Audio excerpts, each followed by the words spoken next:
Hi, folks. My name is Sarah. I'm just jumping on to let everyone know that unfortunately, for a portion of this webinar, if you are using the phone audio to dial in, with that phone bridge for the audio of this webinar, you will not be able to hear a portion of the webinar. The solution that we do have is that if you're able to go to the GoToWebinar app from the Apple Store or Google Play Store, you should be able to hear the pre-recorded portion of the webinar. Again, we apologize for this, but that is the solution we have. We'll get started here shortly. Please hold on for a few more minutes. Thank you very much.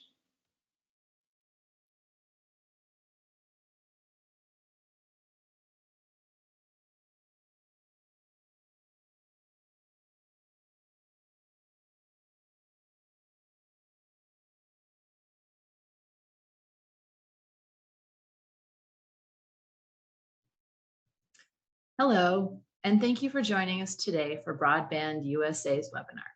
I am Sarah Blue with NTIA's Broadband USA program. As a reminder, the webinar is being recorded and will be posted to NTIA's Broadband USA program website. Today's webinar focuses on NTIA's Broadband Infrastructure Program and is the third of a four-part series. Before we begin, I would like to review a few of the logistics.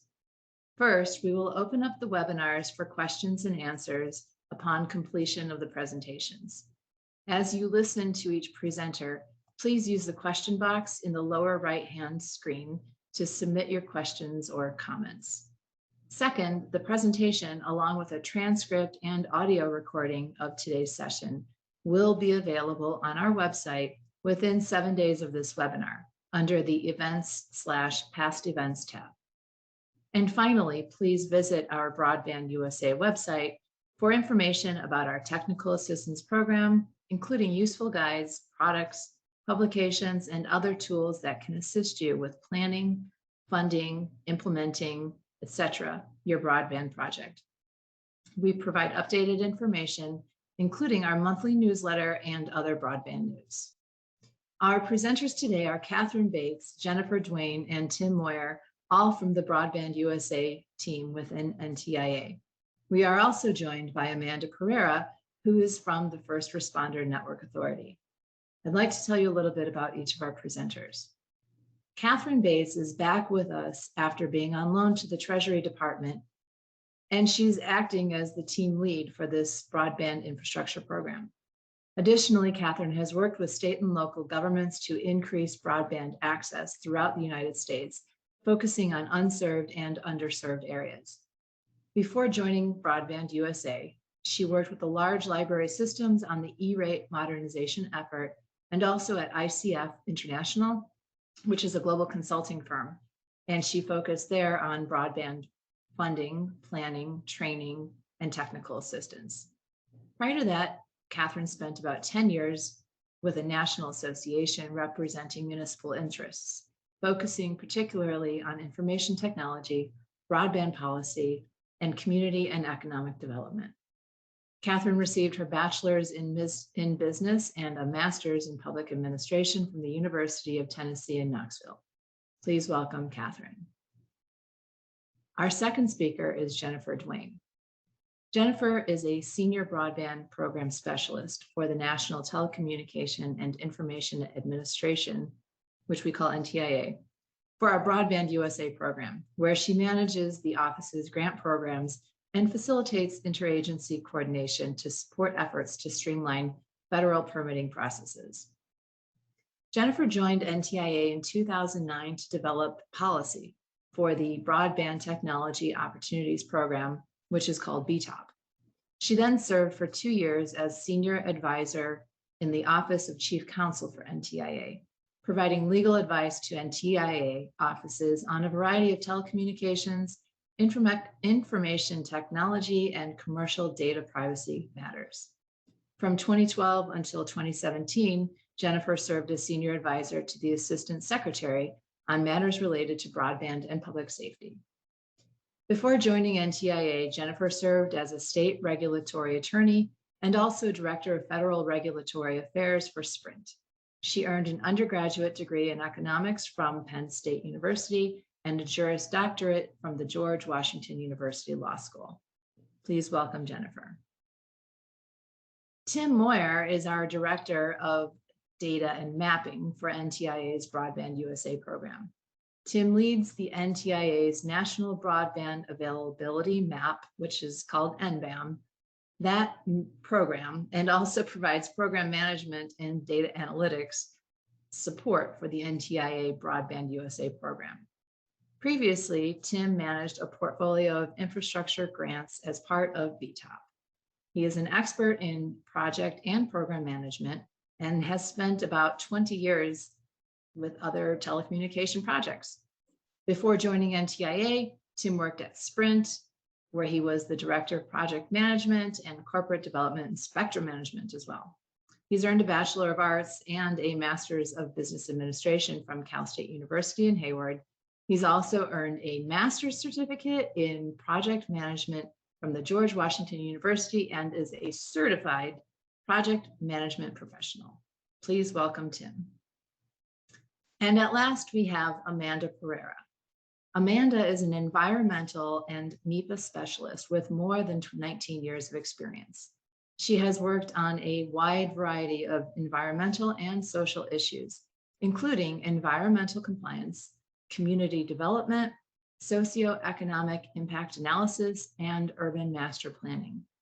Her work particularly focuses on compliance with the National Environmental Policy Act, called Nepa, as well as other environmental and historic preservation laws through developing NEPA documents, developing program strategy, supporting compliance activities, drafting technical requirements, and conducting training on regulatory compliance. She has served as a project manager, lead author, or subject matter expert on numerous environmental impact statements and environmental assessments. She has worked extensively on NEPA for federal grants, including BTOP and the Public Safety Interoperable Communications Grants programs. Please welcome Amanda. Today, our team will cover a variety of topics, from key dates and important reminders about the program, and also a tool called the Indicators of Broadband Need, a public map, which you'll get a demonstration of in a few moments. And then we hope you will have a much better understanding, some good insight into the environmental and historic permitting requirements. And finally, we will open up for Q&A upon completion here. Please type your questions into the lower right box, and we will do our best to respond to them with the remaining time.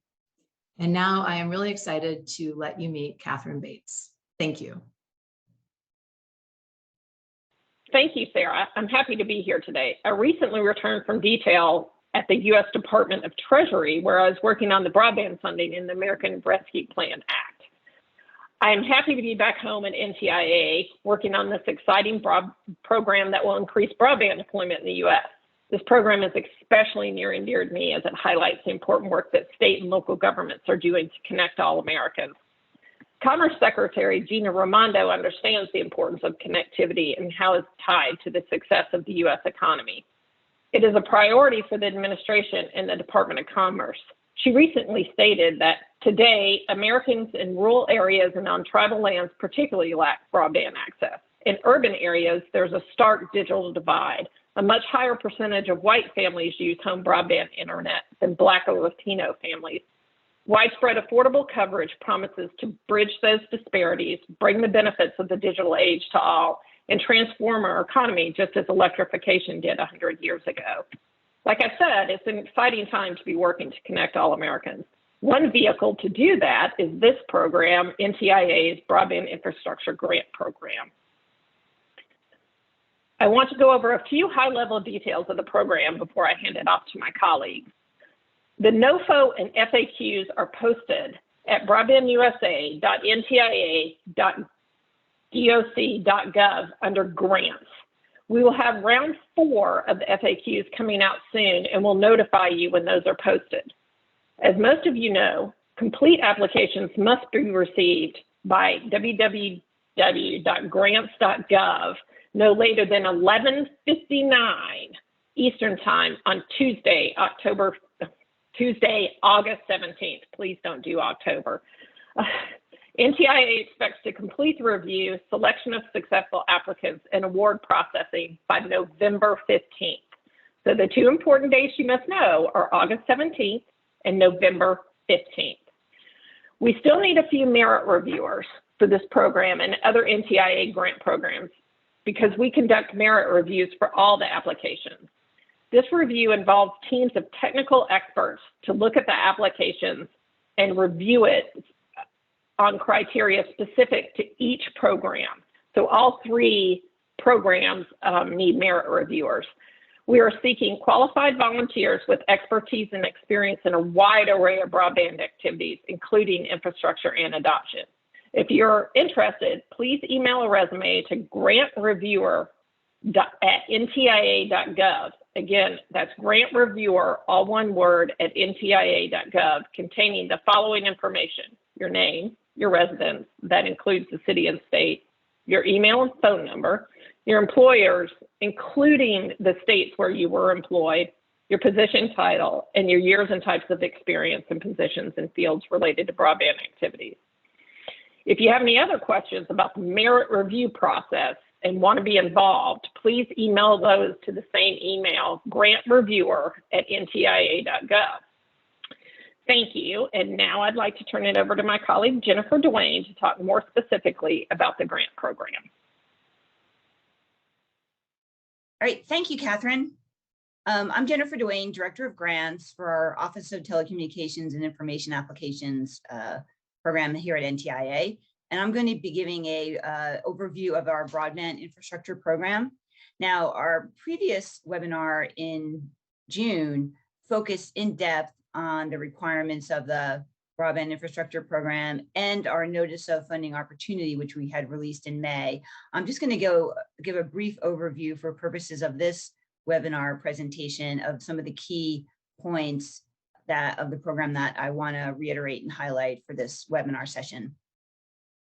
So I just wanted to go over the program overview elements. First, it's a grant program we have $288 million available to award. The eligible entities are covered partnerships, which are states or one or more political subdivisions of a state, and a fixed broadband service provider. They are partnering to deploy covered broadband projects, which are defined as competitively and technologically neutral projects for the deployment of fixed broadband service that provides qualifying broadband service in an eligible service area. We opened the application window with the release of our NOFO on May 19th, and we are accepting applications through August 17th, 2021. This is a 90-day application window that was required under our statute that established this program in the Consolidated Appropriations Act of 2021. So I just wanted to reiterate some of the key definitions in the Act. First is the definition of qualifying broadband service. This is defined as a download speed of not less than 25 megabits per second, and upload speed of not less than 3 megabits per second, along with a latency sufficient to support real-time interactive applications. Now, in our NOFO, we added a bit more context to this definition. With respect to the download and upload speeds of 25.3, we added the requirement that there must be the ability to deliver 25.3 simultaneously to every household in the eligible service area. With respect to latency, we added some more context around that definition, as defined as 95% or more of all peak period measurements of network round-trip latency, that is between the customer premises and the closest internet core peering interconnection point, are at or below 100 milliseconds. Now, this is consistent with how the FCC defines latency for purposes of its universal support programs, and the download and upload speed is consistent with how the Rural Utility Service defines that requirement for purposes of its Reconnect program. Another key definition that I want to highlight and reiterate during this webinar is the definition of unserved.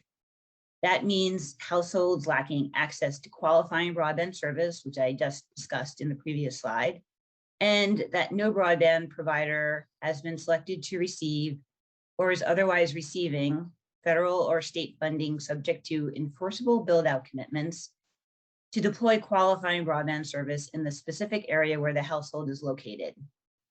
And now the other key definition that I want to emphasize here is eligible service area, and that is defined in the Act as a census block in which broadband service is not available at one or more households or businesses in the census block.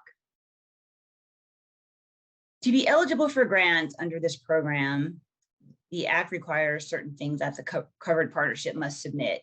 A application that describes the following. It must define the covered partnership. So we want to know the identity of the state and the one or more political subdivisions of the state and the fixed broadband service provider that form the covered partnership. We want to understand the project that they're going to implement, the type of broadband project that they will deploy for purposes of this program. The covered partnership will define the proposed service area that they plan to deploy the broadband infrastructure. And we also want to know if there's either federal or state support that the broadband service provider is receiving as a result of other federal or state broadband investment programs. This information will be reported in the project narrative, which will be submitted along with the other application materials, and that is described in more detail in our notice of funding opportunity. The other requirement that I want to emphasize is that each covered partnership may submit only one application for this grant program. The covered partnership may include more than one provider of fixed broadband service in its application, and a provider of fixed broadband service may participate in more than one covered partnership.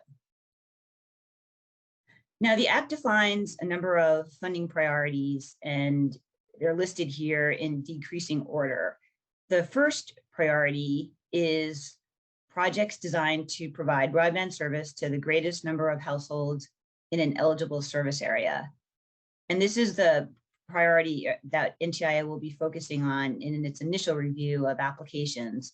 The second priority is projects designed to provide broadband service in an eligible service area that is outside of an urban area, a county, city, or town with more than 50,000 inhabitants. So the intent here is to focus on more rural service areas.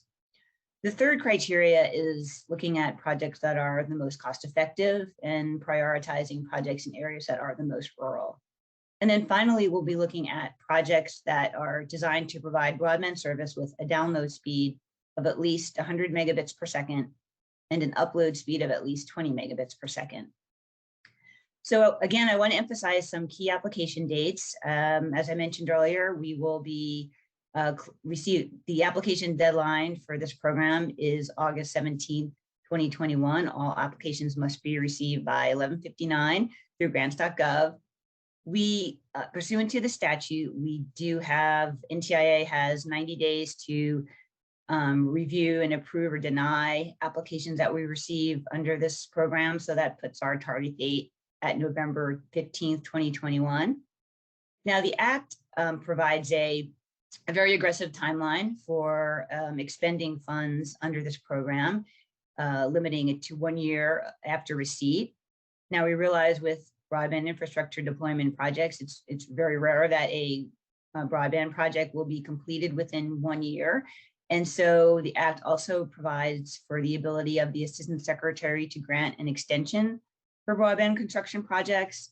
And to qualify, the covered partnership must certify that it has a plan for the use of the grant funds, the construction project is underway, or extenuating circumstances require an extension to ensure project completion. Now, we fully expect to be granting these extensions, and we've also allowed covered partnerships to submit that request for an extension with our application. The NOFO also indicates that no later than 90 days before the 1 year award period, covered partnerships must submit those requests for extensions to give us time to review and evaluate those requests. So now I'm going to turn the presentation over to my colleague, Tim Moyer, who is our Director of Data and Mapping, and he will be discussing our recently released Indicators of Broadband Need Map. Tim, over to you. Thanks, Jennifer. So my name is Tim Moyer. I'm the Director of Data and Mapping here at NTIA, and I'll be providing an overview of our new Indicators of Broadband Need Map. So over the next few slides, you're going to see examples of the indicators of need data that we've included in the map. I'm going to dig into those in detail, so just want to provide an overview here, and then we'll transition into the demo of the map itself. So you can see speed tests. We have American Community Survey data. And at this point, I'm going to share my screen and take over. And so we start here at NTIA's Broadband USA website. We select resources, go to data and mapping, and we come to the public map and tools section. And we've got an overview here, and then we can go directly to the map itself. So the Indicators of Broadband Need interactive map was designed to bring multiple third-party data sources together to help the public better understand the digital divide and the connection between poverty and lack of broadband access or use. So I'm going to provide a high-level overview of the map so we can see how to navigate, and then I'm going to dig into the details. So when you first turn on the map, you're going to get this pop-up screen here that provides explanation of what the map is. We'll select OK. Here we have the different indicators of need. You'll see that we have data at the county, the census tract, and the census block. We also have supporting information here from minority serving institutions and tribal lands. And as we dig into the details, I want you to keep an eye down here, because when we zoom into different levels of geography, you'll see that this will change. And interestingly, the pop-ups will change also. It's a dynamic map. If we look at our legend, red is an indicator of need. Green means lack of an indicator of need. And gray means there's no data. We also have for our minority serving institutions color-coded by institution type. And we can see here how the tribal lands will be displayed. Over here, we have a filter that enables us to toggle individual MSI types on and off. And I'll show you that in action in a little bit. And in our information section, we have an overview about the map. An important disclaimer here, the data presented is as is. We've collected third-party data. This is not data that NTI generated ourselves. And so we're bringing that data together in a meaningful way. We've provided a way to access the underlying aggregated data that supports the map. And we provided layer by layer descriptions with links back to the source material. Over here, you'll see a user guide. Again, we have information about the data layers themselves. And then for folks that aren't as familiar with GIS, this is a commercial off-the-shelf software package. And so we've got some instructions about how to do some basic GIS navigating in all the different sections here. We also have an FAQs document, frequently asked questions, for things that folks may find interesting. And this will be a living document that will grow over time. So let's go back to the map. So what's interesting with GIS is layering. And so you'll see here that we have all of these layers toggled on right now. I'm going to turn a few of them off and then talk about them individually. So we start with the 477 data. And the way we presented this is that we know that 477 data is presented at the census block, and the methodology is that if anybody in the census block is served, the whole block is served. And so that can lead to overstatement of broadband availability in some areas. So what we wanted to do is find out the areas where the broadband providers themselves have identified in the 477 reporting that they don't have services that meet the 25.3 threshold. And so you'll see here that the areas in red don't have 25.3 infrastructure. If we look at the Microsoft usage data, and think of this as machine-to-machine type data, where when we're asleep at night, if you have a Microsoft product, it connects to the internet and it downloads security software and things like that. Microsoft has a way to measure the speed. on the download. And so what we're saying here is that 75% or more of the people in the county that use Microsoft services are not downloading at 25 meg. And so when we turn that on, you'll see that the areas that got more red reinforce the 477 data, but we also see lots of areas where the Microsoft data suggests that there are other areas that may not be at 25.3. So I'll toggle this back off and you can see the 477 data. And then when you bring the Microsoft data on, it's a little bit different picture. If we look at Measurement Lab, the Measurement Lab is crowdsourced speed test data. We see a similar story at the county level, where it reinforces some of the 477 data, but also highlights areas that potentially are an indicator of need. And when you combine all three together, you really see a reinforcing. And it's important to note that NTIA recognizes that there is no silver bullet single data set that's going to answer all these questions. There are challenges with any crowdsourced data set. So it's the layering of multiple data sets that reinforces and gives you more confidence as areas become more red that that's something worth digging into. Now we'll look at the census tract level. We have UCLA speed test data. And you'll see that the UCLA also has lots of pockets that weren't identified in the 477 data, but also reinforces the 477 data. I'm going to turn that off, and we're going to turn over our attention to some of the survey data from Census's American Community Survey. If we see here, we're saying that 25% of the households report that they don't have internet access at all. In this, we see that 25% of households say that they don't have some sort of computer device, either a computer, a laptop, a phone that's connected to the internet. This down here is very interesting. If you look at the poverty data set, and so it's going to take a second to render, but we have 20% or more of households are below the poverty line. And you're going to see a really interesting correlation here when I start turning on the tribal lands and the minority serving institutions. The minority serving institutions follow the poverty line. Similarly, you're going to see the tribal lands populate here. Now, I mentioned that the minority serving institutions, we have the ability to filter. So I'm going to go over here. And maybe I want to see HBCUs. Or maybe I want to see tribal colleges. Depending on what your specific use case is, you can toggle things on and off and investigate. So I'm going to go back here and I'm going to turn these back off. And I'm going to go back with the 477 and the UCLA. Now, everything we've done so far is at a macro national level, but we have the ability to zoom into areas.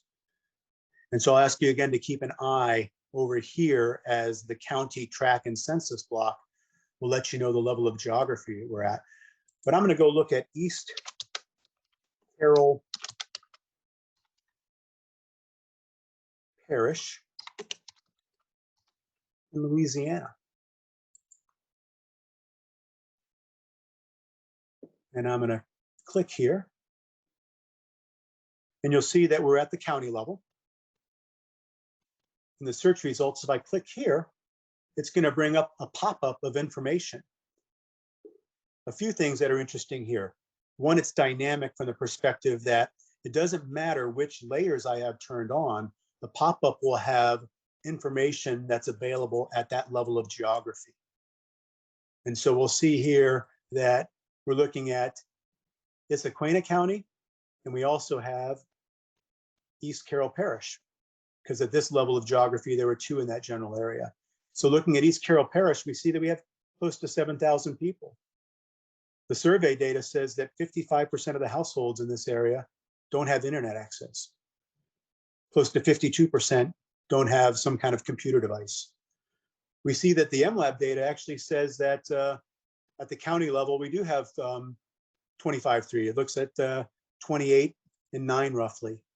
The UCLA speed test data is slightly lower in the 18.8 range.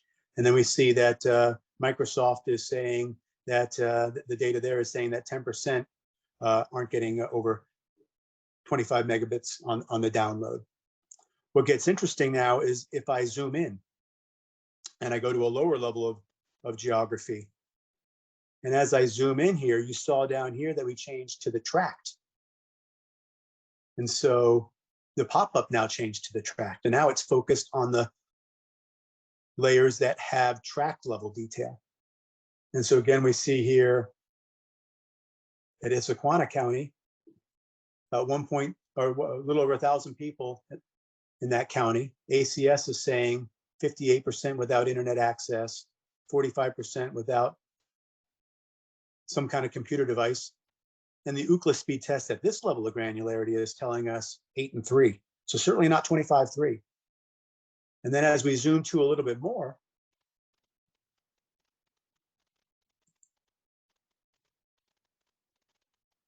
we're going to see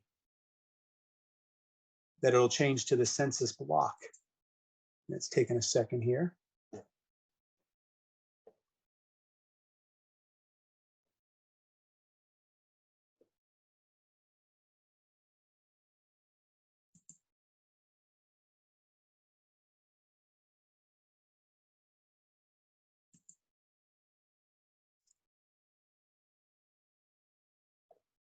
Apologies for the lack of performance.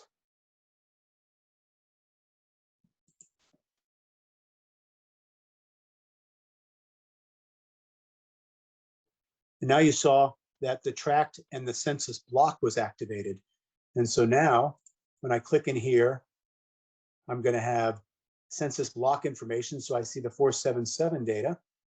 And I also see the census tract data. So this is all visualization, a way to navigate through the map. I mentioned that we also have the ability to download the data itself. And so what we've done here is provide 3 levels of geography. I'm going to go with the county as an example. And we can download this.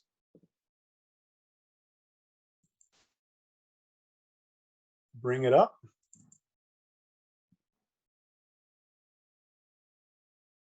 I can go here and do a nice simple filter. And then I can go find that data set. So we'll go back to Louisiana here. Hit OK.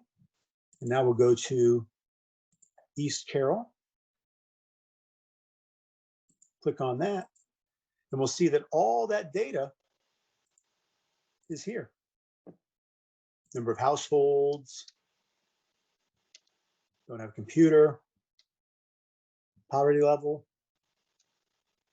Ookla data, population, the MLab data. And so depending on whether or not you want a visualization or you want to use this aggregated data for different reasons, it's all right there. That was important to us to be able to provide that underlying data. And with that, I'd like to now hand off to my colleagues over at FirstNet, who will discuss the environmental and historic preservation concerns. Thank you. Thank you and good afternoon. My name is Amanda Pereira, and I'm a Nepa compliance specialist with the First Responder Network Authority, and I'm here to talk to you today about environmental and historic preservation requirements. So EHP requirements encompasses a lot of different subjects, so we're not going to try to make you an expert in all of those today. But the main thing to understand is that your applications will need to contain sufficient information to allow for initial Nepa analysis. And we'll talk a little bit about what that means a bit later. So in order to facilitate this analysis, your application will need to contain a detailed project description, including supporting documentation. One thing to be aware of is that grant recipients will be required to obtain all of their federal, tribal, state, and local permits and approvals prior to beginning your project, but this does not need to be done pre-award. Funds may be withheld under a special award condition until EHP requirements are satisfied, and do keep in mind that environmental analysis is an allowable use of grant funds. So we're going to give you an overview of some of the regulatory issues and some of the compliance network that EHP compliance takes place within. So the National Environmental Policy Act, or NEPA, was passed in 1970, and it's considered an umbrella law. What that means is that NEPA does not have a prescribed outcome. It does not have a mandate for conservation or preservation, but what NEPA does require is a process that allows the federal government to make an informed decision about the impacts of its projects before it takes them. So because NEPA requires a process, there are a lot of other laws and regulations that can be complied with as part of that process. And it's everything from ones that you've probably heard of, like the Endangered Species Act, to ones that are maybe a little more specialized, like the Farmland Protection Policy Act. So there are a lot of ways that the NEPA process actually helps us to be more efficient in terms of completing EHP requirements within the one process. So NEPA and the National Historic Preservation Act, again, they both require the government to examine the impacts of its proposed actions before taking them. So it's about informed decision-making. NEPA is triggered by several things. Among others is the use of federal funds, and that does include grant funds. NHP requirements can be addressed as part of the NEPA compliance process. However, even if an initial NEPA analysis shows that there's minimal requirements for addressing environmental impacts, NHPA consultation requirements may still apply. So again, both NEPA and NHP review, including consultation, must be completed before an action can begin. This slide discusses the 3 levels of NEPA review. The first level is a categorical exclusion. A categorical exclusion, or CATEX, is a category of actions that the agency has determined will not have an individual or cumulative significant impact on the environment. If a categorical exclusion cannot be applied to the project, then the next level of NEPA analysis is an environmental assessment. An environmental assessment is a brief document that is intended to analyze the impacts of a project on a certain number of resource areas, such as biological resources, cultural resources, water resources, infrastructure, etc. If the analysis determines that there will be no significant impact to the environment, then a finding of no significant impact, or FONSI, will be developed and signed by NTIA. This is the agency's decision document. If an EA concludes that there will be significant impacts to the environment, or if it is suspected at the outset that significant impacts would occur, then an environmental impact statement will be developed. An EIS is prepared for those projects, again, where there will likely be a significant impact on the environment. It is the most comprehensive and time-consuming method of NEPA analysis. The final decision relating to the analysis is called a record of decision, or ROD. Again, NEPA does not contain any mandate for conservation or preservation. There is nothing that says that the federal government may not fund a project that has impacts to the environment, but it does state that the process must be followed. So with an EIS, this process is codified in the ROD. So this here is a flowchart that gives you kind of an overview for the NEPA process. And if you're a visual learner like me, things like this will be very helpful in terms of giving you a sense of sort of the flow of information and how a decision goes from the proposed action all the way through agency action. So I'll give everyone just a few seconds to take a look at this, and we'll be happy to answer questions about it later. So we're not trying to make you NEPA experts today, but what we do really want to do is try to make you experts at how to provide a good project description. So a good project description will provide enough detail about the potential impacts of the project on the environment to allow NTIA to conduct that initial NEPA analysis that we've been talking about. So how do you do that? Well, there's a few things that will be really, really helpful. So first, describe what the project is, and just use as straightforward language as you possibly can. So construction of a 150-foot monopole communication tower, for example. And then you're going to need to describe where the project is proposed to take place. And there are 2 definitions of the word where that we use. One is the physical location. And so that would be a street address or latitude and longitude if a street address is not applicable. And the other is a physical description of the site and its surroundings. So is it taking place in developed land or open space? Are there adjacent natural resources such as rivers, wetlands, forests? Are there protected lands nearby? Is there something that is owned by a federal agency, by a tribe, by a state government or a local government. All of these things will give NTIA an idea of the level of coordination that's going to be required in order to complete the environmental compliance requirements for the project. Finally, next, describe how the project will be implemented. So, for example, it will require 1 acre of ground disturbance at an approximate depth of 5 feet, the installation of a concrete pad, an equipment shed, and an emergency generator with a 1,000 gallon above ground fuel storage tank. So again, language like that that's very straightforward, very descriptive, will provide NTIA with the sufficient detail to make an initial determination. Also, please do include ground level and aerial photographs, project plan drawings if you have them. Aerial photographs can be something as simple as a screenshot from Google Earth or a similar program. For new construction projects, it is highly recommended that you include a floodplain map from the FEMA Map Service Center. Those are available for free download, and we've included the URL there. And a wetlands map from the U.S. Fish and Wildlife Service's National Wetlands Inventory, also available for free download at the URL provided. If you do have questions about how to use these websites, then please do let us know. So this is the most popular question that we get with EHP compliance requirements timelines. And as with most questions regarding EHP compliance, the answer to how long will this take is it depends. So timelines will be affected by the complexity of the project and the number of consulting parties. As we discussed in previous slides, if there are tribes involved that need to be consulted with, if there are other land managing agencies whose land will be impacted by the project, they need to be consulted with. So all of these things will factor into the amount of time required to address the compliance requirements for the project. So now the timelines that we're going to discuss in just a second, they don't take into account other outstanding agency approval processes. So that includes things like consultation under NHPA or the Endangered Species Act, permitting from the US Army Corps, etc. But again, do please keep in mind that environmental analysis is an allowable use of grant funds.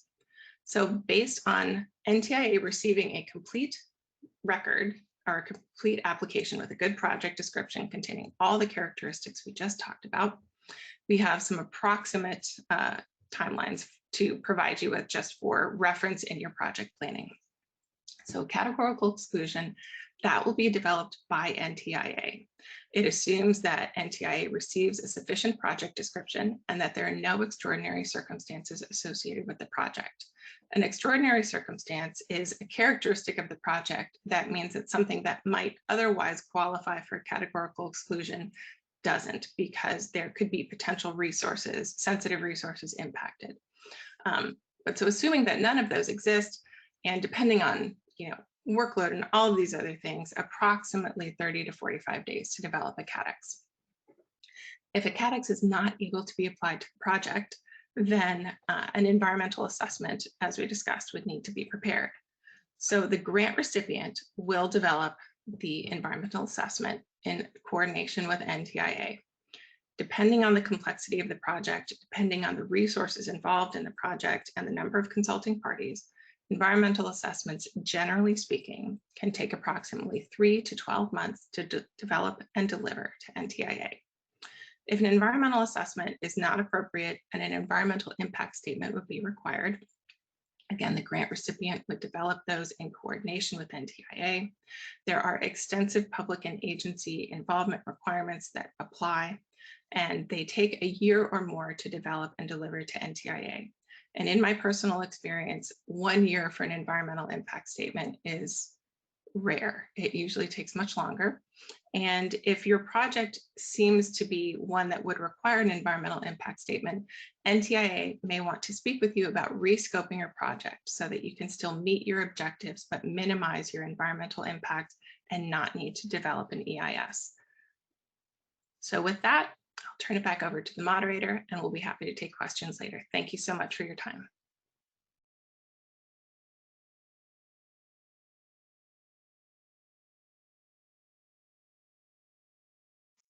All right. Thank you, Amanda. Thank you to the panelists. We're getting ready now for our live Q&A. So we have with us Jennifer and Amanda, who just finished talking to you about the environmental and historical requirements. We're also joined by Ming, who I'd like to point out, he's joining us from the NIST office. He is a grants officer, so I think that his participation in this Q&A will be very helpful.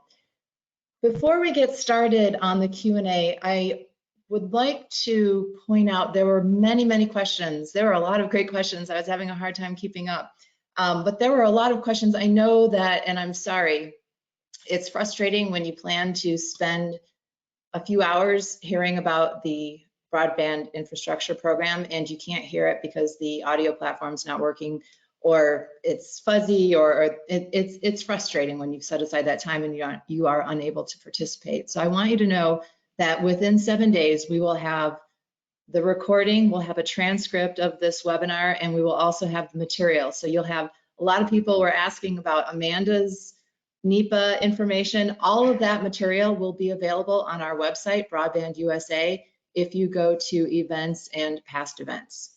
I'd also like to point out that there at that same, on that website, we've got our FAQs for this grant program. Jennifer, correct me if I'm wrong, but I believe we're just about ready to get the 4th round posted, and we are anticipating more, right? Yes, I'm working on finalizing that draft and getting it through our clearance process with legal, and hopefully we will get that posted this week, if not tomorrow. Ideally, I'd like to get it done tomorrow, but we'll do it, but no later than this week for the 4th round. Okay, thank you. And please take a look at that. There have been some very thoughtful questions. We've been doing these webinars very often between this program. We've got the Tribal Broadband Connectivity Program, and we've also got the Connecting Minority Communities pilot program. So there are a lot of FAQs that have been answered. So I encourage you to please take a look. One more question that came up a few times. Today we're talking about the Broadband Infrastructure Program, and in 1 week, on the 21st and 22nd, we will do 2 more webinars for the Tribal Broadband Connectivity Program. Important to note that next week on the 21st, in the Tribal Broadband Connectivity Program, our team is going to take a deep dive into the Form 424 family. So there were a lot of questions today about how do I fill out this form? And honestly, I looked at it too, and I would have the same question. It's not easy. So please, I encourage you, take a look at the Tribal Broadband Connectivity Program, which is occurring in 1 week on the 21st. And we are going to dive into all of the details about the 424, what you need to complete.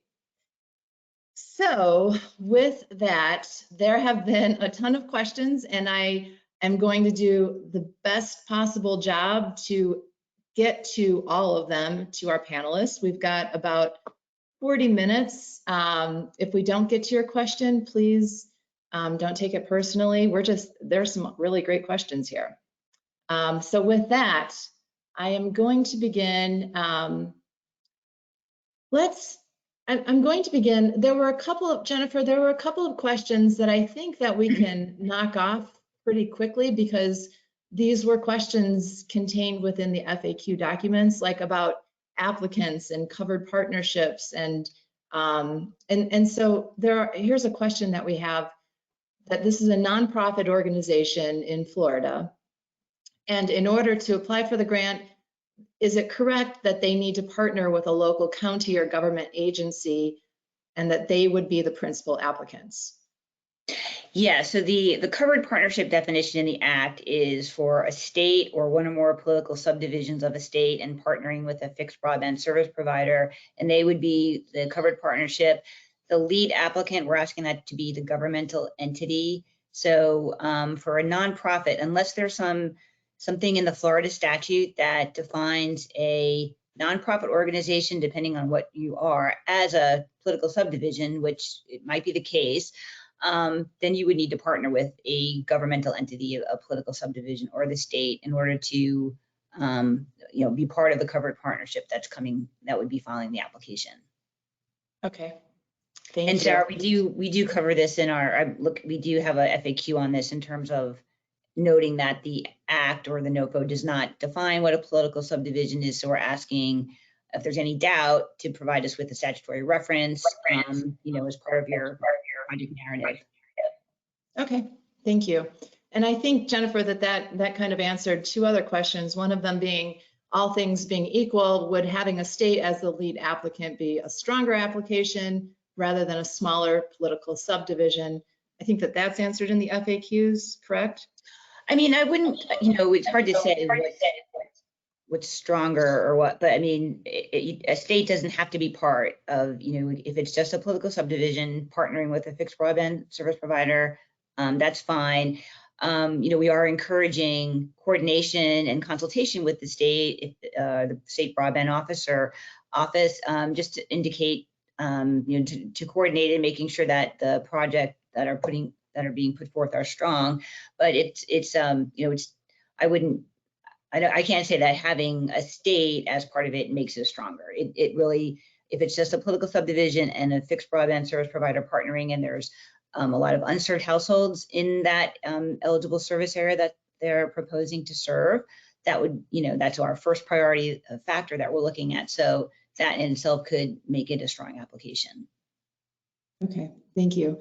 One more that I believe has popped up in the FAQs, Jennifer, and then I'll take you out of the hot seat. But along those lines, if a covered partnership is with a town and a broadband provider, such as any telecom communication company, the state does not have to be part of the partnership. Is that correct?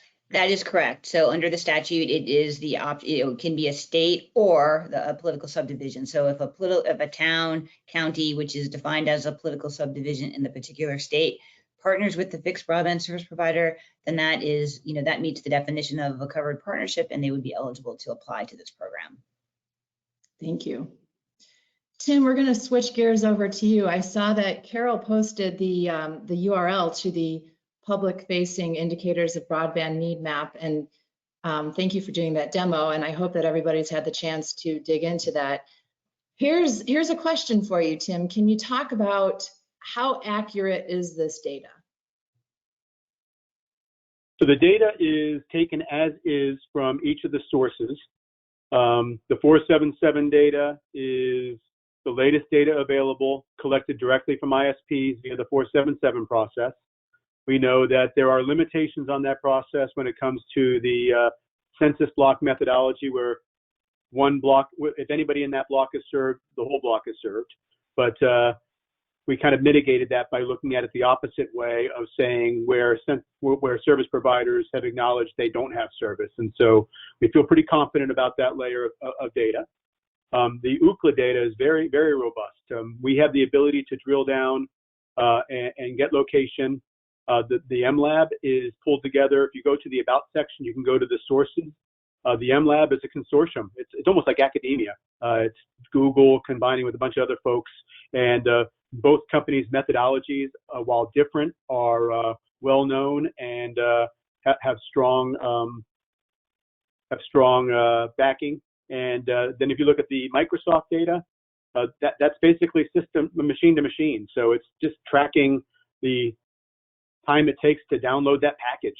And one of the limitations on the crowdsourced data, the speed test, is the fact that it is user driven. So if you don't have a speed test in the area, what does that tell you? Not sure. But the Microsoft, we kind of chose that because it is kind of almost automatic. That people are all over the country, and it just happens while you're at sleep at night, and your computer turns on and does that download. So we feel pretty confident in the data. The challenge is the interpretation. And so you look at the 477 data and taking it at face value that area is not served 25.3. What happens when you layer an indicator of need, one of the crowdsourced on it? Can you definitively say there's no infrastructure? No, you can't. You can't definitively say that. What you can say is, and especially when you see all three of those indicators support the same answer, hey, while the 477 says one thing, these other areas that you would assume are served because they're not in red, if they pop up on red, maybe it's a usage issue, maybe it's a affordability issue, maybe there are a lot of other things, but they're deserving of being investigated more, is our point. And so it's bringing that poverty information, highlighting that digital divide, and looking at the difference between access and use. Thank you. And Tim, just to kind of piggyback on that, there's a question that just popped up here.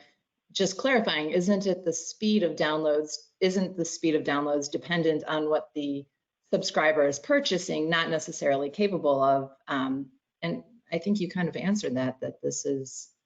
That's kind of the point I was alluding to. The infrastructure may be there, and it may have capabilities to serve a certain speed, but if folks aren't signing up for it, that's worth investigating also. And so maybe there are other things, other policy choices that we can make as federal agencies that can mitigate those challenges.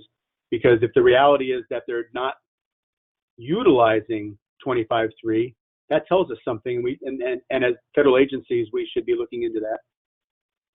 Okay, thank you. All right, I am going to switch gears a little bit and go back over to Ming. Thank you for joining us today. A question that came up is, are operating costs included on Form 424C?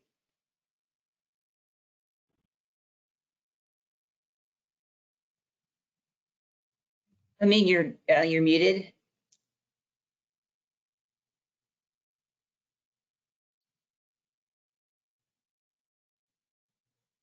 I'm unmuted now. Can you hear me now? Yes. Yes. Yes. Thank you. Thank you for the question. So yes, so the 424C may include administrative costs charged to the award. Some examples of those administrative cost expenses would be accounting, auditing, and contracting, budgeting, and some general legal expenses. So the short answer to that question is yes. Operating costs can be included on the 424C form. It's generally would be in line 1 of the form, general expenses, administrative expenses, and legal expenses. Okay, thank you. Jennifer, a question that has come up a couple of times today, and also I think in other webinars that I think we talk about in the FAQs, but this definition of rural being 50,000 inhabitants, and we all know that there are some counties that are 50,000 people, but that have extremely rural, remote pockets where people are far away. And can you talk a little bit about what an applicant should do in that case? If it's a county of 50,000 people, is it worth still applying for the program if they've got pockets of severely remote people? Yeah, I just want to emphasize that those are prioritization factors, so they're not eligibility factors. So I mean, the fact that a service area has a population of more than 50,000, it doesn't disqualify you from applying for this program or designating that area as a proposed service area. It's just the intent of the statute was to focus on more rural areas initially and prioritize those areas. So it's just a factor that we'll look at, but it doesn't preclude an applicant from proposing a proposed service area that encompasses areas that exceed that 50,000 inhabitant threshold that's listed in the prioritization factors in the Act. Okay, thank you. I'm going to switch over to Amanda, and I wonder if you can talk a little bit about if applicants are required to submit USDOC's Nepa environmental questionnaire and checklist. Yeah, that is not required as part of the application. You're certainly welcome to submit it if you feel comfortable doing so. But in general, the characteristics that we described of a good project description and supporting documentation are sufficient for the application stage. You're absolutely welcome to provide more information if you'd like as supplementary information. It's all good information. But if it's something that you don't necessarily feel you have the resources to do well or have a high familiarity with or high level of comfort, don't feel like you need to, the most important thing is going to be that project description with photographs and supporting documentation. Okay, thank you. Ming, just a moment ago, you talked about operating costs and the Form 424C, and a question popped up as a result of that. If those administrative expenses you mentioned would be separate from the indirect cost dollars? So if you have indirect costs that apply to the award, that is, allocable to the award. The indirect cost is separate from the direct administrative expenses. So, the indirect costs is for the indirect costs cover the costs basically that are not directly allocated to the project, but if you have direct expenses that pertaining to the award that is allocable, reasonable, and allowable, those expenses would be included in the direct administrative expenses. Okay. And Ming, just to add on that, so that's basically the personnel that are working directly on the project. So they're, they're incurring costs that are directly related to implementing the project. That would be included as the administrative cost within the SF 424C as direct costs. Yeah, thank you, Jennifer. Yes, that's absolutely correct. Okay. Thank you very much. Tim, there's a comment here. Is the ACS data based on what individuals report? I am wondering if that includes people who say they are not served because they choose or cannot afford to pay for service rather than it not being available. Can you talk a little bit about why we have the ACS data? Or can you talk about that more, please? You're on mute right now, Tim. A common phrase in this pandemic, you're on mute. So yes, that's a very good point. The question is asking about access, but how the individual interprets that question is open. And so whether it's an infrastructure response or they've chosen not to sign up, that is true. So it's still an indicator of need to us. And again, from our perspective, this is not all about infrastructure. This is about bringing these data sets together to help us shine a light on the digital divide and look at both access and use. And if folks aren't signing up for the requisite speeds, that's an issue in and of itself also. And so we're hoping that these data layers are not determinate. We are not saying that there are absolute answers. What they are is, and especially when you see the combination of these layers, if the ACS data and the speed test data from MLab and the speed test data from UCLA all support the same indicator, it's worth investigating more. And so we're not looking at taking any individual layer as absolute, but it's the combination to highlight and say, okay, we should go in and look more. Thank you, Tim. I do hope that everybody takes the opportunity to grab that URL and go check out the indicators of broadband need map. The team did put a lot of thought into that, and you can zoom into Alaska, you can zoom down to census block levels. It does tell an interesting story that we're trying to capture there. Thank you, Tim. And also remind folks to go to the About tab, because we have direct links back to the source material so you can learn everything about that underlying data, any challenges and limitations. It's all there. Thank you. Amanda, I've got a question for you. Do you have any estimated cost for the levels of environmental reviews that you can share with us? Well, not really, because it's going to depend so much on the amount of review required. If the project qualifies for a categorical exclusion, then that's something that NTIA would complete based on the data you provide. Environmental assessments, it can be a wide range if you have the resources to do them in-house versus if you need to go to a consulting firm. And the reasonable amount or a reasonable cost for environmental analysis is also going to be tied to the complexity of your project. If there's a lot of resources that are going to be impacted, there will be a lot of analysis required. So not to be obtuse, but I don't really feel comfortable sort of putting a dollar amount on that because the range is significant.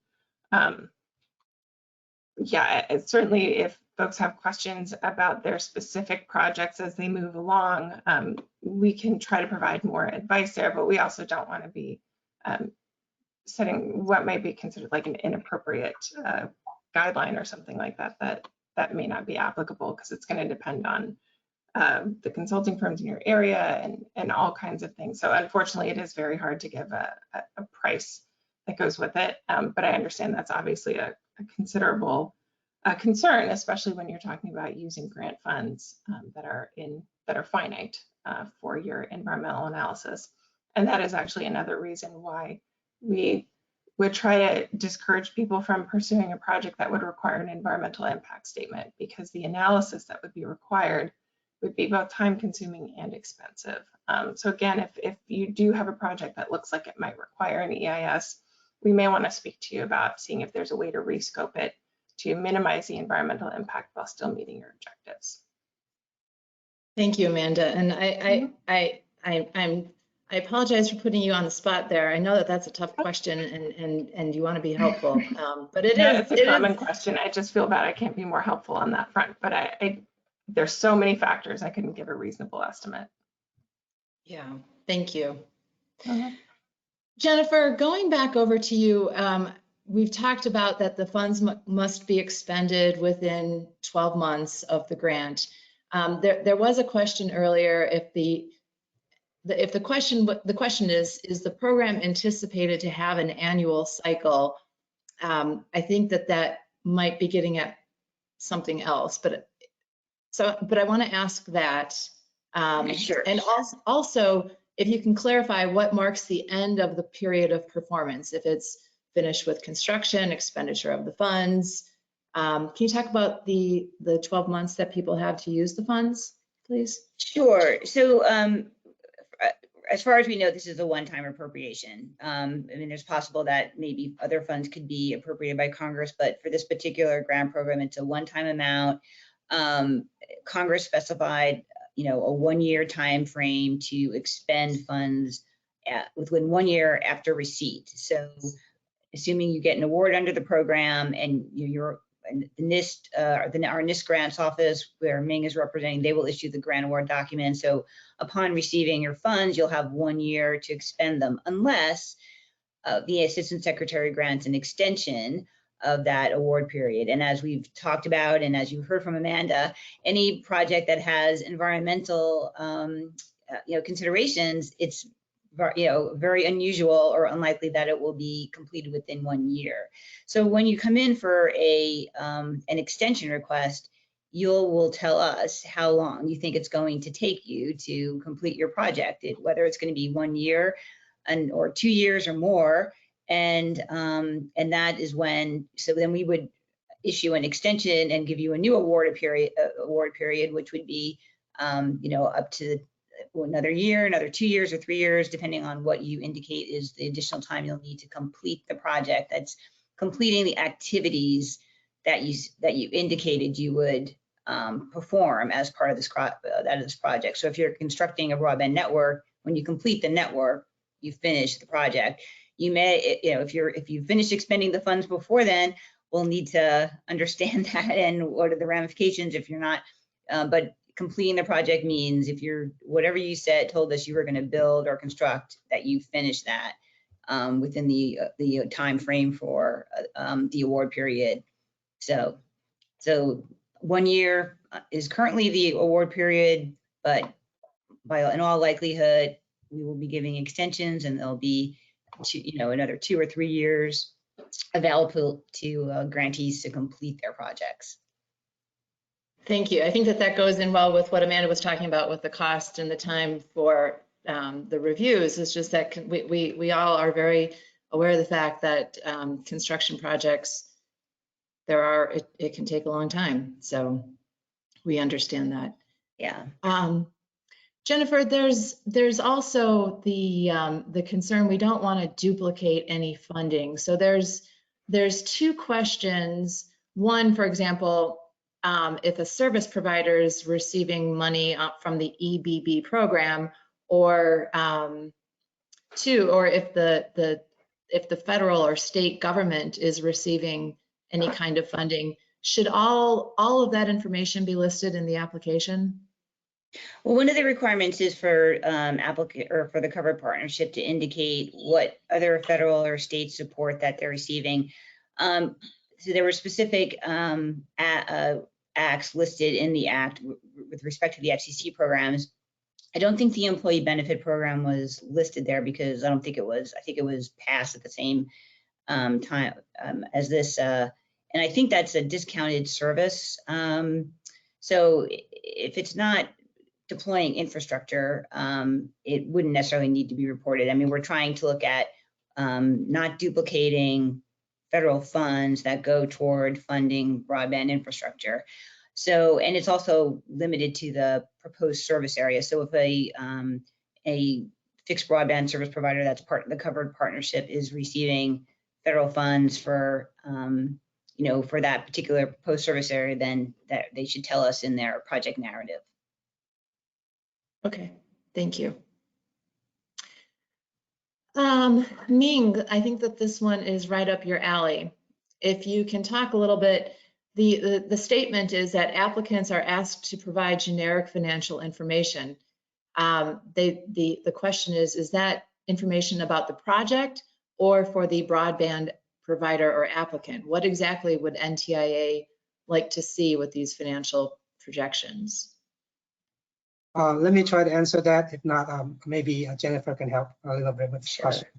So the NOFO basically requests that, in section 4B of the NOFO, basically requesting that the applicant to provide a pro forma financial information and analysis such as like the balance sheets and then income statements and cash flows to basically help the program to understand the viability of the recipient or applicant. So that statement is basically requesting from the applicant, if I'm correctly stated. Yeah, that's right, Ming. And I think the reason we're asking for that is some of the evaluation criteria when we're looking at a project is the applicant's organizational capability, and that includes both prongs of the covered partnership. We want to make sure that an entity is viable to perform the activities called for within the project, that the project will be sustainable. So we're wanting to receive information that will allow us to evaluate the project and the components of the covered partnership as part of our evaluation criteria. So that's really what that financial information is getting at, to help us in that ability to understand the qualifications and the financial resources of the fixed broadband service provider or other pieces of the covered partnership. Thank you. I have to say, after sitting on a few of these webinars and listening behind the scenes, these questions are outstanding. You can tell that the window is closing because these are really great, specific questions, and I think that I know that we're all very grateful that there's so much thought going into this, so thank you. Amanda, there's a question for you. During the environmental study, do we still have to consult with local tribe councils like we do when we are building a new tower? Yeah, so if there are any projects being proposed that will impact tribal resources, whether present day or historic, under the National Historic Preservation Act, tribal consultation is a requirement. So that can be consultation through the TIPO, or the Tribal Historic Preservation Officer, but that will be a requirement under NHPA, among other laws, as part of the process. Thank you. Mm-hmm. Jennifer, a question's popped up about asking where the location of this is, I guess, from Ming and Jennifer, the location of the grant application. I know that the NOFO is published on our website and that applications must be submitted through grants.gov. Can you take a minute just to talk about having the DUNS number and going to grants.gov, what that actually looks like? Sure. I mean, Min, do you want to take that in terms of, I mean, like all the application materials are are on grants.gov, are part of the application package. So that when you're filling that out, all the forms can be accessed through that. When you're ready to submit your application, you can load all the different attachments up there.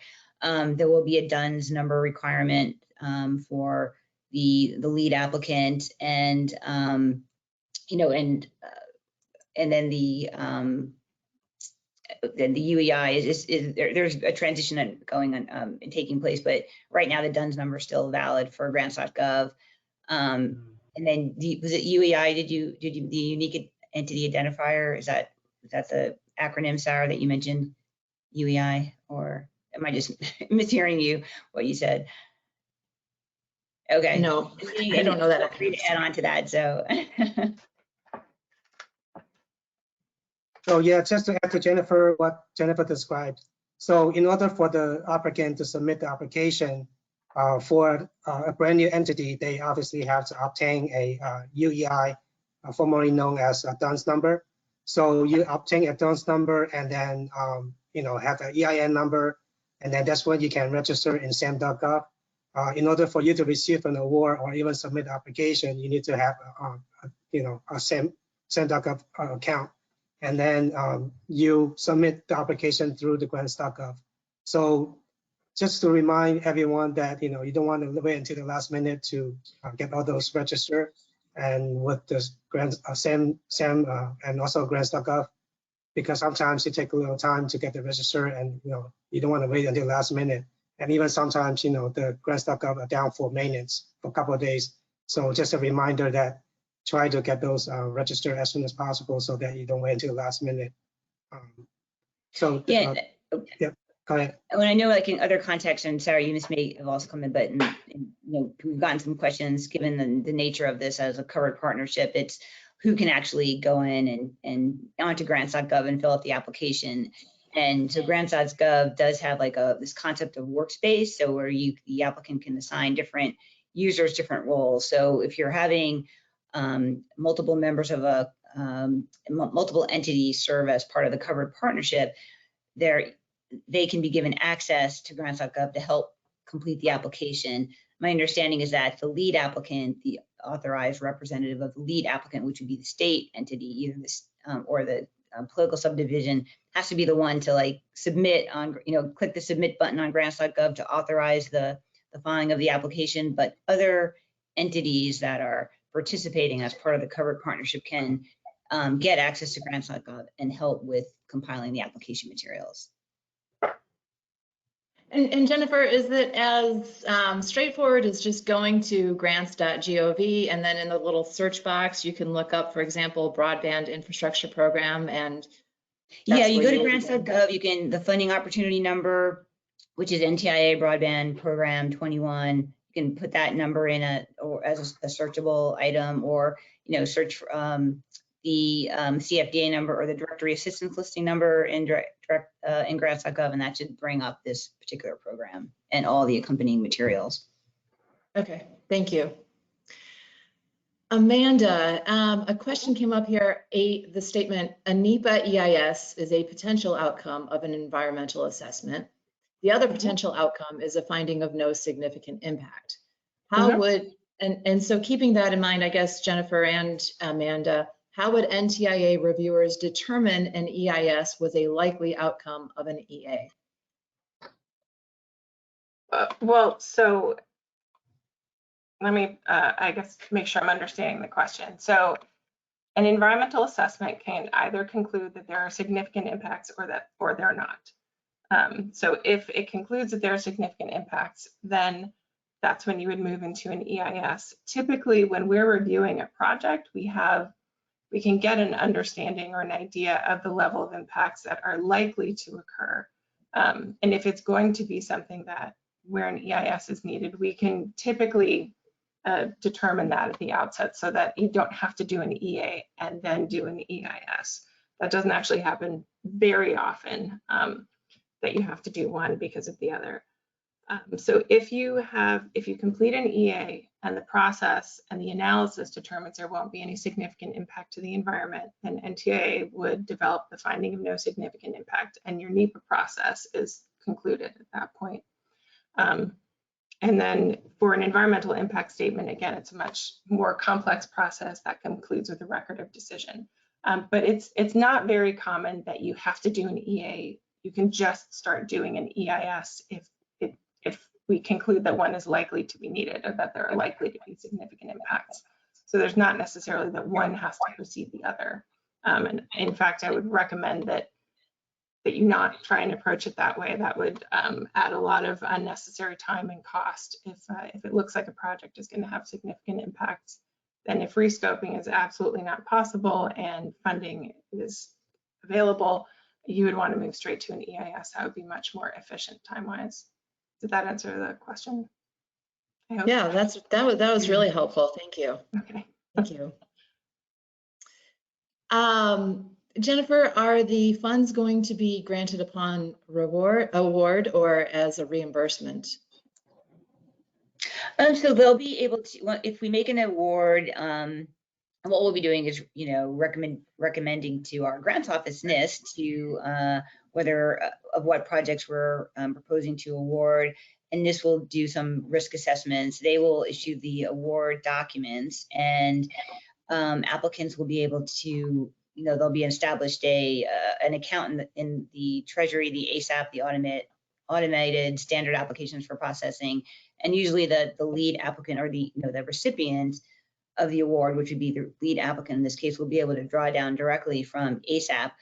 If there are cases where there might be circumstances where certain factors where an applicant may be put on reimbursement only, but that's something that would be, we'd have to take on a case-by-case basis. But for the most part, applicants will be able to directly draw down the grant funds that they're awarded from the ASAP account. And Ming, do you have any other insights you want to add on that process? Yeah, thanks, Jennifer. I think you described it very perfectly. So basically, unless there is a specific condition that put on the award that we put that agency put the applicant or recipient in agency review, then the award is basically the payment will be advance payment, and the funds will be basically available in the ASAP account, and the applicant, the lead applicant, will be able to draw down funds for anticipated expenses within 30 days of anticipated expenses. So basically, yes, we will be advance payment unless there is a specific condition that put the agent, put the entity on agency review. Then it will be reimbursement only. And then it would be up to, it would be up to the applicant or the lead applicant, to disperse the funds to other, subrecipients or vendors that are working on the project, but they'd be the only one that would have access to the ASAP account. I think you just heard a big sigh of relief in the audience. Thank you. Ming, here's another question for you that it's unique. I haven't seen this one before. The question is, if we are providing service to an eligible location and receiving revenue from the customer, would the project income include the gross revenue to the customer or just the incremental difference in revenue? So I think that tied to the program income section of the CFR 200. So basically, if you during the period performance of the award, if you earn any program income supported by the activity resulting from the federal award, then that needs to be reported or included as part of the budget form, which is there's a line for projected program income in the C 424C form, line 15. So what was the second part of the question? I'm sorry, Sarah. If it should be reported as revenue from the customer, or just if it's the gross revenue from the customer or the incremental difference in revenue? That should be reported as a program income, as a gross program income that generated from the project activity. Mhm. And this 424C form, at this point, you are basically projecting the program income that you will be generate during the period of performance. And if any differences that needs to be reported on the SF 424 or 425 financial report that is going to be semi-annually reporting. Okay, thank you. And just a reminder, it's in 1 week from today on Wednesday, the 21st, same time, same place. Well, go to our website, take a look at the upcoming events, and you'll see the Tribal Broadband Connectivity Program. Register for that, and it is a solid hour where we are going to be talking about the 424 forms. So come, bring your questions. It's going to be a lot of fun when we do that. So here's Jennifer. I know that you talked about 1 year and the ability for extensions because we understand construction takes a long time. I mean, there's also the fact that it's a well-known fact, supply chain right now, there are delays. Sometimes it's taking 30 to 40 weeks to get equipment or fiber or whatever it is. And the question is, does showing a timeline of such lengthy intervals, does that hurt your application? No, it wouldn't hurt. I mean, it's the reality. So I think you just want to, and that would go into our, when you request an extension, I mean, having that timeline of what it's going to take to order supplies will be part of the decision-making process to grant the extension and determine how much time, additional time will be needed to complete the project. Okay, thank you. And again, for anybody who's not familiar with the application process, go to grants.gov, that's grants.gov, and there's a pretty handy search bar in the upper right-hand corner where you can look for the program that you're interested in applying for. I'm going to ask Tim one more question because I think that the map is extremely helpful for me, and I appreciate your time. So I'll give you another question. But this is good because I think one of the really great things about the Indicators of Broadband Need map is that the data is downloadable. You can actually pull, extract, county level, whatever the data that you're interested in that you see there in the map, you can download it. So Tim, the question is, to download the data, do you have to be zoomed into the block level of the map? Can you talk about how you pull down those results, please? So if you go to the About section, we actually have the CSVs prepackaged for you.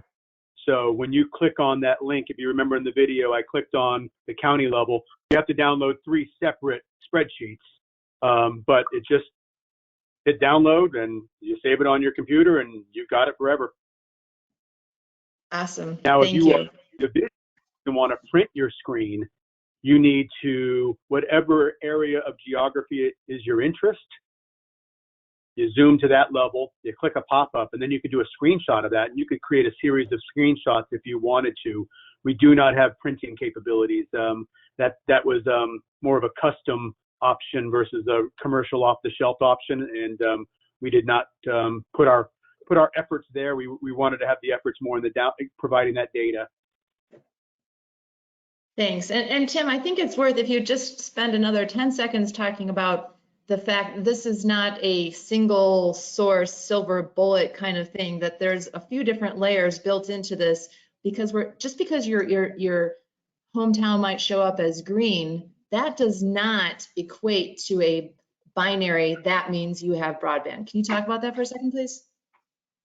Yep, so if you start with the 477 data, and that's where the service providers have indicated that they do not have service at 25.3, that does not mean that all of the other areas have it. That's the challenge. The methodology at the census block level overstates areas. And so bringing in the other crowdsourced data sets is our best first effort to highlight potential areas that are the gaps.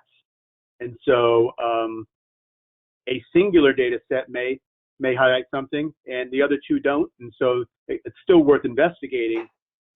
Our perspective is when all 3 of those crowdsourced layers tell you the same answer, that's a pretty strong indicator. And so you can be a lot more confident that that area, for whatever reason, lack of infrastructure, they're not signing up for the package.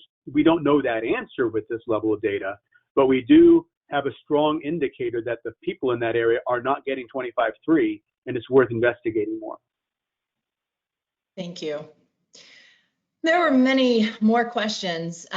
We're going to wrap up in about 45 seconds here really quickly. So I just wanted to let everybody, I want to remind all, thank you to our panelists. Thank you to the audience. These were great questions and we appreciate your time and patience.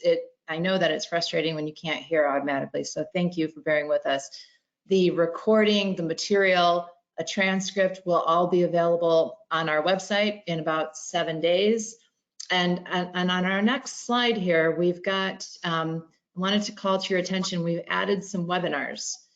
Originally, we were planning on doing webinars through July, but we've added another round of webinars. So you'll see the Broadband Infrastructure Program. We'll have another webinar tomorrow, which will be the same content with another live Q&A. So bring your questions. We'll also resume again on August 4th and 5th. The applications are due for this program August 17th. So last minute questions, please bring them in on August 4th and 5th. Additionally, we've got more webinars set up for the Tribal Broadband Connectivity Program and the Connecting Minority Communities pilot program. They all begin at 2:30 p.m. Eastern. So if you take a look at our website at the grant programs, you'll see in upcoming events, this is where you can sign up for these webinars. And the questions, we've got 3 rounds of FAQs posted for this broadband infrastructure program. The 4th round, which Jennifer mentioned, should be up there shortly. And questions that we've compiled today, we will put back to the team and we'll have answers. And so we'll do our best to get out as many answers to the FAQs as possible. So please, it is worth your time taking a look at the 3 FAQ rounds that are posted. The 4th will be there shortly, and then we'll be working on another. And on the following slide, we have a little bit of contact information. Again, thank you for joining us today. If you would like to reach out to us, here's an email and a phone number. And thank you. We'll see you tomorrow or next month, and have a great day. Bye. Thank you. Bye-bye. Yeah.